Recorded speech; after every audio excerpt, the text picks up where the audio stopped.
بسم اللہ الرحمن الرحیم۔ حضرت حمزہ بن عبد المطلب رضی اللہ عنہ کی بہادری۔ حضرت حارث تیمی رضی اللہ عنہ فرماتے ہیں کہ غزوہ بدر کے دن حضرت حمزہ بن عبد المطلب رضی اللہ تعالیٰ عنہ نے شتر مرغ کے پر کی نشانی لگا رکھی تھی۔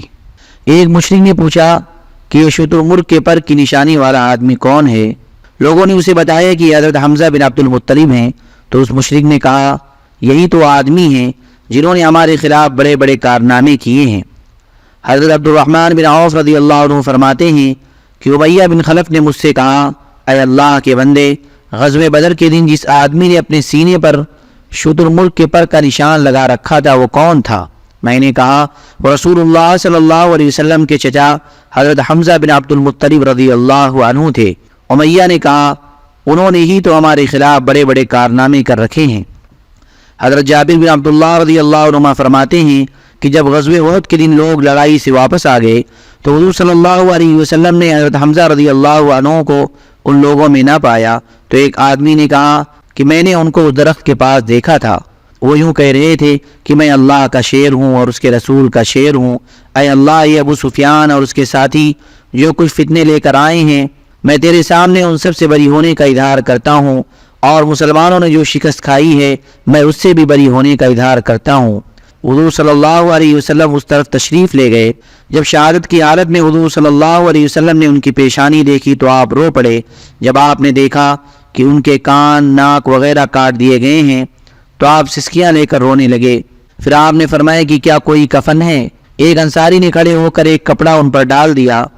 حضرت جابر رضی اللہ عنہ فرماتے کہ حضور صلی اللہ علیہ وسلم نے ارشاد فرمایا کہ قیامت کے دن اللہ تعالیٰ کے نزدیک تمام شہیدوں کے سردار حضرت حمزہ رضی اللہ عنہ ہوں گے۔ حضرت جعفر بن عامر بن امیہ ضمری رحمۃ اللہ علیہ فرماتے ہیں کہ میں اور حضرت عبید اللہ بن عدی بن خیار حضرت معاویہ رضی اللہ عنہ کے زمانے خلافت میں باہر نکلے۔ پھر آگے باقی حدیث ذکر کی ہے، اور اس میں یہ بھی ہے کہ یہاں تک کہ ہم لوگ حضرت وحشی رضی اللہ عنہ کے پاس جا بیٹھے اور ہم نے ان سے کہا کہ ہم آپ کے پاس اس لیے آئے ہیں تاکہ آپ ہمیں بتائیں کہ آپ نے حضرت حمزہ رضی اللہ عنہ کو کیسے شہید کیا تھا۔ حضرت وحشی نے فرمایا میں تمہیں ایک قصہ اس طرح سنا دوں گا جیسا کہ میں نے حضور صلی اللہ علیہ وسلم کے فرمانے پر حضور کو سنایا تھا۔ میں حضرت جبیر بن مطعم کا غلام تھا، ان کا چچا طعیمہ بن عدی غزوہ بدر میں مارا گیا تھا۔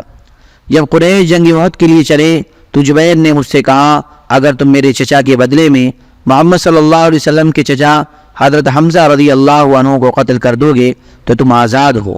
اور میں ایک حبشی آدمی تھا اور حبشیوں کی طرح نیزہ پھینکا کرتا تھا اور میرا نشانہ بہت کم خطا جاتا تھا۔ میں بھی کافروں کے ساتھ اس سفر میں گیا۔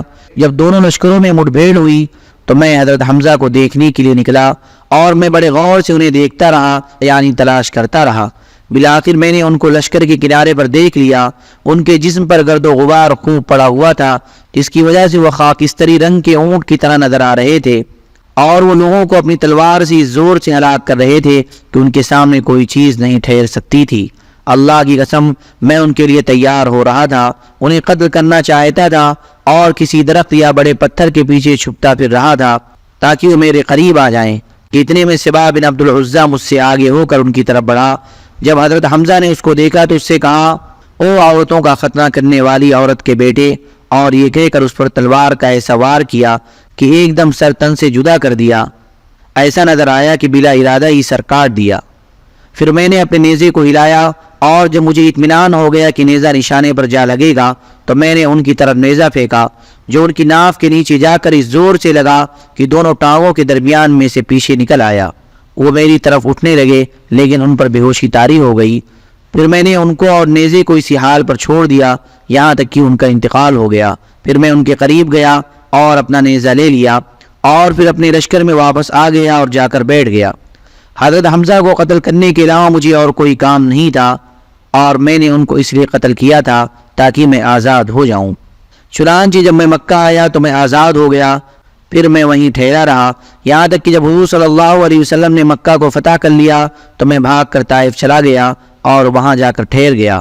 پھر جب طائف کا وفد مسلمان ہونے کے لیے حضور صلی اللہ علیہ وسلم کی خدمت میں گیا تو سارے راستے مجھ پر بند ہو گئے اور میں نے کہا کہ شام چلا جاؤں یا یمن یا کسی اور جگہ۔ میں ابھی اسی سوچ میں تھا کہ ایک آدمی نے مجھ سے کہا کہ تیرا بھلا ہو، اللہ کی قسم جو بھی کلمہ شہادت پڑھ کر حضرت محمد صلی اللہ علیہ وسلم کے دین میں داخل ہو جاتا ہے، حضرت محمد صلی اللہ علیہ وسلم اسے قتل نہیں کرتے ہیں۔